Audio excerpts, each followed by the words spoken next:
Mohandas K. Gandhi once said, "Action expresses priorities."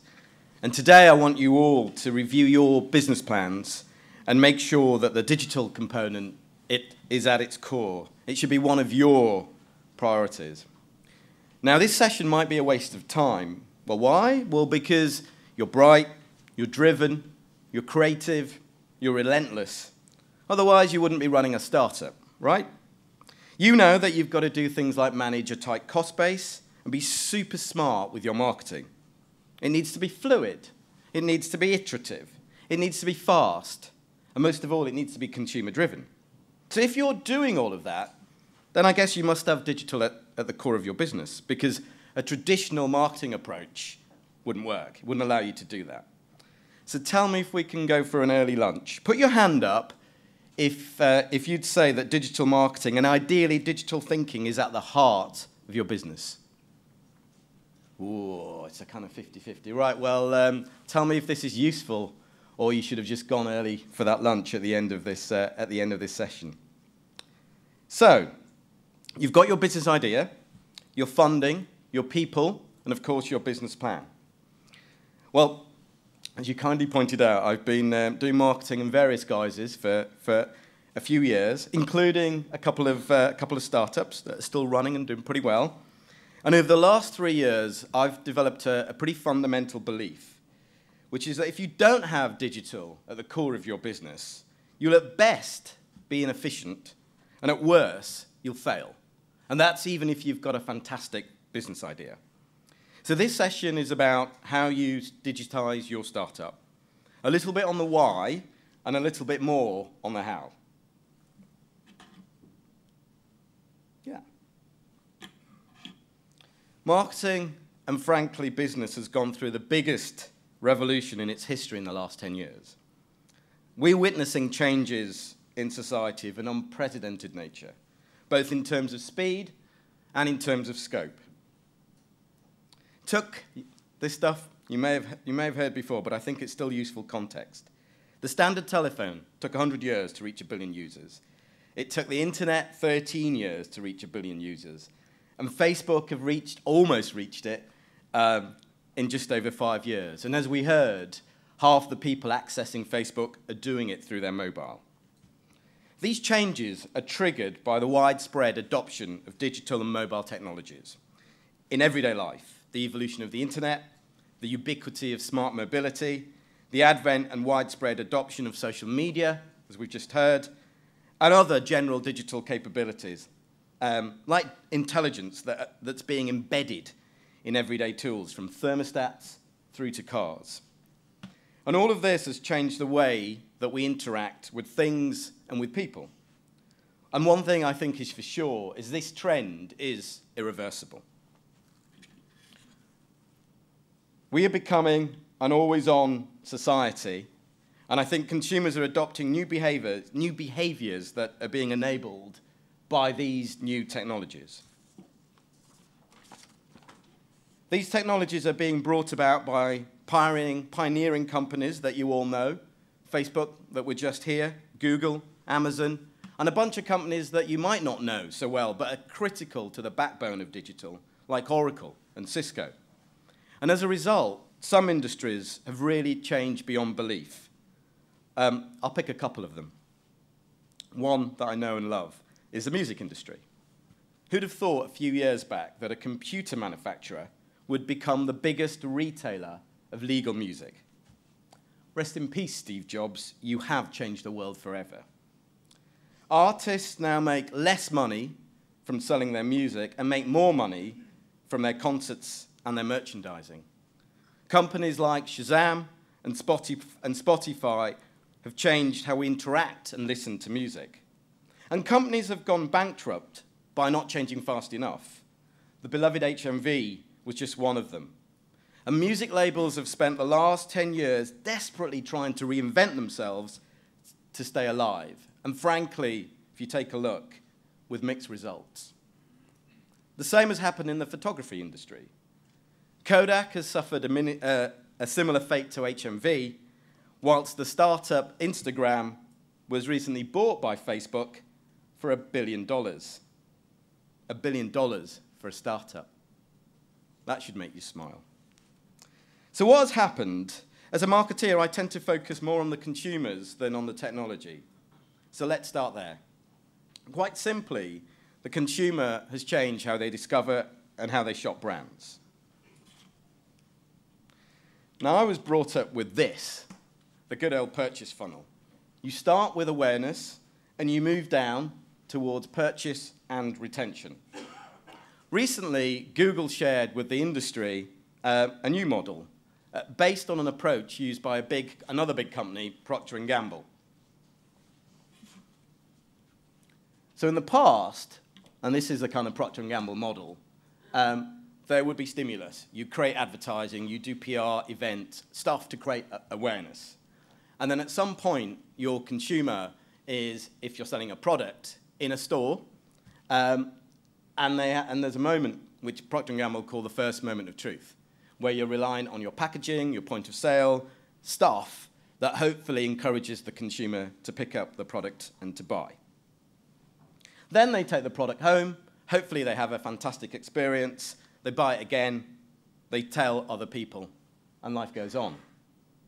But now, because of digital, the world is very different. And I think there are two ways of looking at this.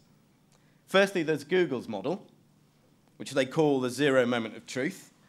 If you don't know this, then go online and read their report and look at some of the videos. It really doesn't take very long. It's a kind of 15, 30-minute insight into this world. And in short, what they say is because of digital, there is a new moment, which they call the zero moment of truth. And it's something that goes on between the customer or the prospect being aware or being in the market for something and the point of purchase. There are all these digital touch points, which are now much more influential than a lot of the other things that are out there. And Google actually say that the number of digital touch points that influence the consumer have doubled over the last 18 months. So Google itself, Facebook, we've heard, websites, review sites, etc., etc. I think the key takeout here is that more and more consumers are making up their minds before they get to the store, whether that's an online store or an offline store, and you really need to take account of that. And then there's McKinsey. Their models are more complex because it's McKinsey.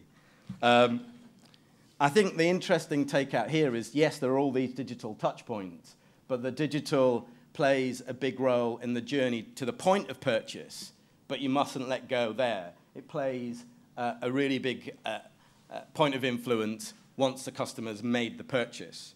And actually, we lived through that when I was at BlackBerry. We spent a lot of time, effort, money driving our Facebook profile, thinking that Facebook would work for acquisition. What we really realized for BlackBerry in those golden days, that Facebook was a massively powerful retention tool. And so what Facebook could do for us was really build loyalty because we could tell consumers about all of the other functionalities that are sat within the product. So I think the takeout there is think about digital not just for customer acquisition, but customer retention and indeed customer advocacy. So the marketing model has changed radically. You need to start thinking about these digital touch points if you haven't already. And you need to find early advocates because there are other ways in which marketing has changed. And I think we've been hearing a bit about that from Facebook. You need to find the advocates that will help spread the word of your business. And as we've heard, you need to give them content. And you need to give them reasons to share that content or even reasons to create their own versions of that content. So a quick example. You've got a new product. You tell your advocates about it. You give them content to share. Could be pictures, could be videos.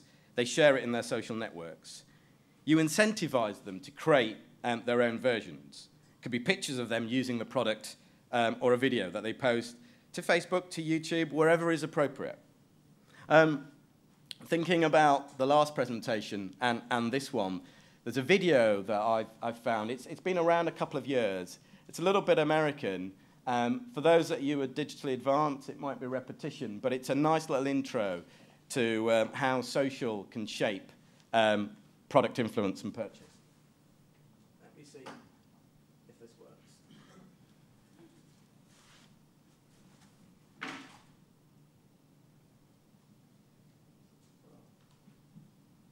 Meet Dave. For 3 months, Dave has been considering... Meet Dave. For 3 months, Dave has been considering blank. A coworker had blank. A neighbor had blank. Dave decided he needed blank. But which blank? A standard blank? A platinum blank? Or a blank with all the blanks and blanks? So he Googled blank. 1,267,043 hits. Just for blank. Over 1,900 reviews. Not all good, but mostly good. Over 400 people reviewed blank on YouTube. He posted a note about blank on Twitter. 14 responses within 2 minutes about blank. Come to find out, his uncle and a friend of a friend had blank. The same blank his neighbor had. Go figure. So later that week, he asked the neighbor. Best blank of the bunch, he responded. Meet Dave and his new blank. He loves his blank. Blank loves Dave, too. A note came in the mail saying so. Here is Dave and his blank on Facebook. He has recommended blank to 8 friends this week and has been blogging about how blank just gets it. In 1 week, Dave will have touched over 435 lives recommending blank because he is an advocate of blank. Wouldn't you want Dave talking about your blank? Hopefully you get the idea. Now can I get the presentation back on?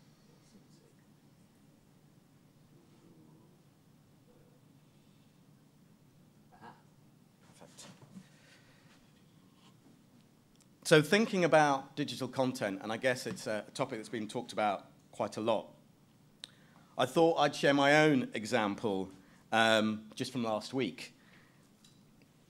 I was actually at a Madonna concert, and I got there for the support act, which was a French DJ called Martin Solveig, in case some of you may know him. At the end of the show, he did something quite interesting. He took a picture of the audience from the stage with his iPhone, and he posted it to his Facebook page. And as you see, he gets over 1,000 responses because, frankly, if you were there, you can't help yourself. You'll notice that he has 500,000 likes on Facebook and has built a strong Twitter following. But you'll equally notice, if you look, that part of the way he does that is by rewarding his fans in a way that doesn't really cost him much, but actually helps build up his community. What this is all about is the point that this stuff isn't expensive, but requires planning, requires creativity, and it requires commitment. Things like Facebook and Twitter and the use of social media, you have to be up for doing it for the long term because you have to keep iterating and learning.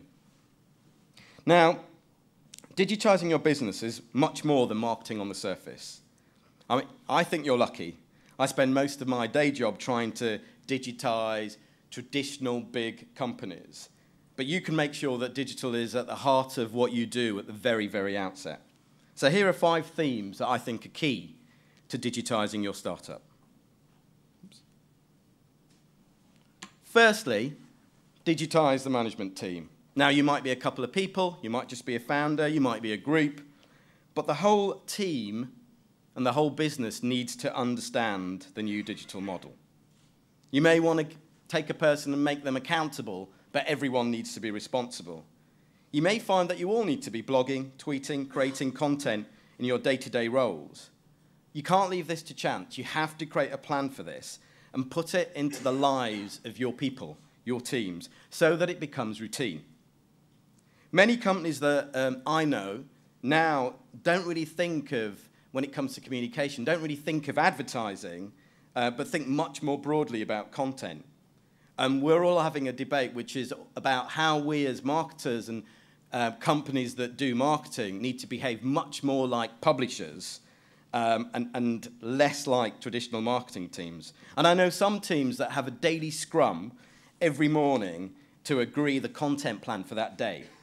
The buzz in those offices is much more like a newsroom than what you would find in a traditional marketing team. And depending on your size, and if you've got a bit of money to spend, then companies like Facebook and Google and YouTube may come and talk to you. But as you've seen, most of their key tools are already available online. And I'm sure Startup Britain can help. But again, in the words of Gandhi, you really need to be that change if you want to make that happen. Build digital into your team structure and your ways of working. Make sure someone's got the accountability for making things happen, and make sure that that person is empowered to make everybody else in the team do this stuff every day. Now, you might feel you don't have the resource to do social media 24/7, but think back to that blank video. You can see that if you build a community, it can be immensely powerful. And you can see that it's a smart way for most businesses in this room, I'd suspect, to attract and retain customers. So you may want somebody to manage the community that you're trying to build. And these days, you can also put a value on that if you're trying to figure out how much time and effort and people and money that a community is worth. I mean, already we were hearing some facts and figures from Facebook. If you look online, there are a few tools cropping up to help you figure out what a community might be worth to you. At the same time, as your startup grows, think really carefully about your team structure think carefully about it in a way that you can use to ensure that the digital component is allowed to flourish. Let me try and give you an example. At the last presidential election for Obama's team, they made a really fundamental change to the way that the campaign team was structured. Traditionally, in US politics, and frankly also in UK politics, campaign teams are set up as followed. There's somebody who heads up the campaign. Underneath that person, there's often a head of communications. Underneath that person, there's often a head of digital. Underneath that person, there's often somebody who runs the IT. So the IT guy is, 4 or 5 steps removed from the candidate. One of the things that the Obama team did was turn that 90 degrees so that comms, digital, and IT were at the same level. And the IT guy was 2 steps removed from the presidential candidate. You can figure out how much of an impact that's going to have on that team. And for any of you that have read the case study, that was massively fundamental to Obama's campaign. So think about that structure as you begin to grow, because it's really, really important. Have a plan to stay up to speed on all things digital. Now, that might feel like a nightmare because you've got a million other things to do, but you have to find a way of doing it. And again, whoever's accountable for digital in your startup need to create a plan, need to find a way to make sure you stay up to speed on new trends and new technologies. Could be that you subscribe to blogs and Twitter feeds and LinkedIn networks, or even create your own amongst this community that you've got in the room, so you can share with each other what is working and what is not. Do not leave it to chance.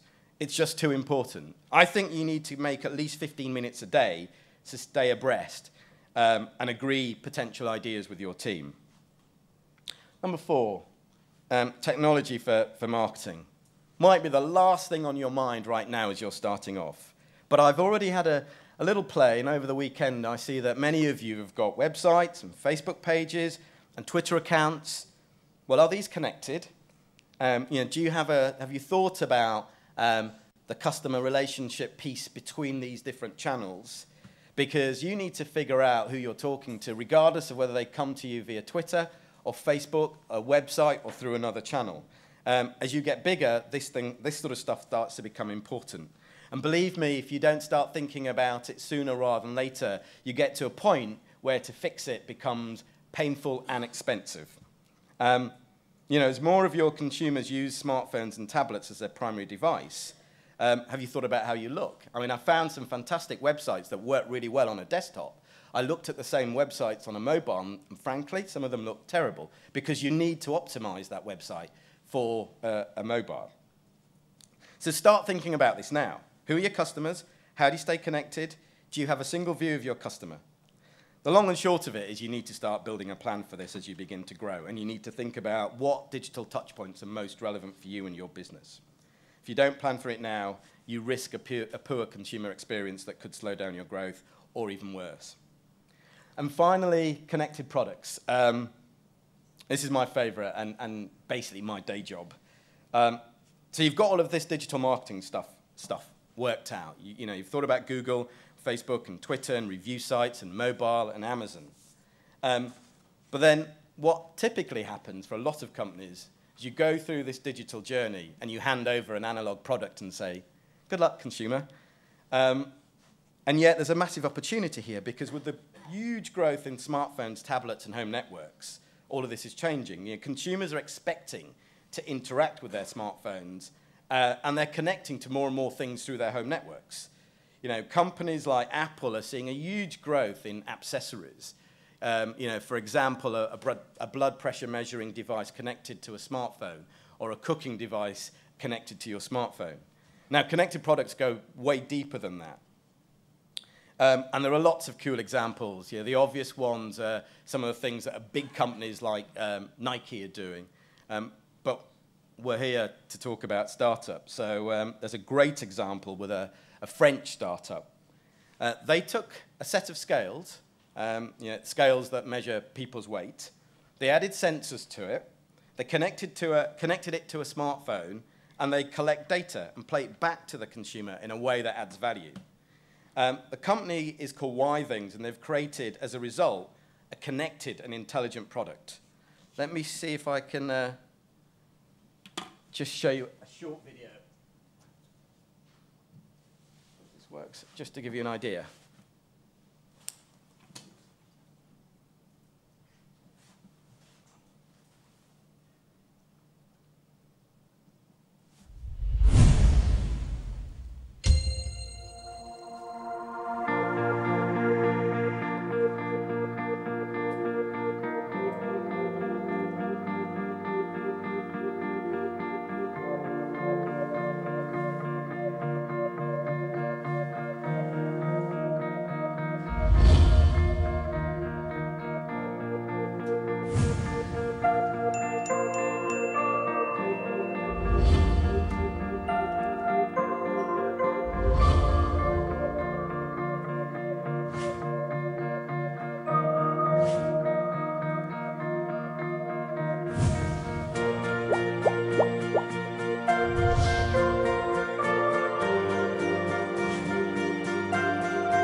Hopefully that gives you an idea.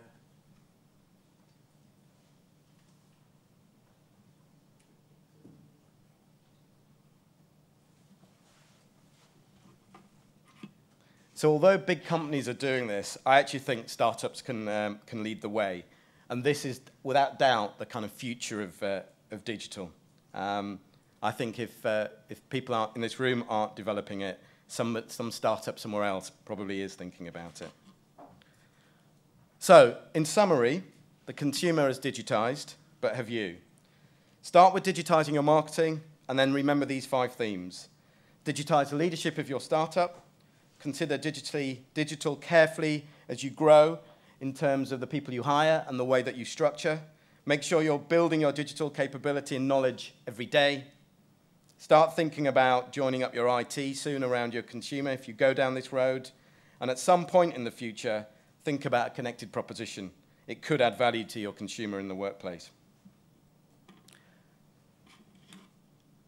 So, as Gandhi said, action expresses priorities. I hope this might help you think about your priorities, and I look forward to hearing and listening about your progress in due course. Thank you very much.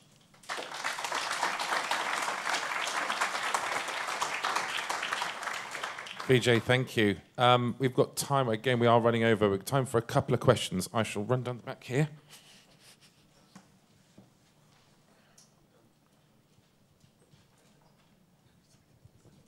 Hi, Vijay. The question I have is with regards to digitization. Yes, it is part and parcel of marketing, but the basis of marketing is always on the ROI. You mentioned Obama's campaign, which, yes, he was able to raise brand awareness, but surely he forgot one thing, which was managing expectations. Where do you see that within the digitization that you foresee? Because obviously you feel that there's nothing that should be done offline.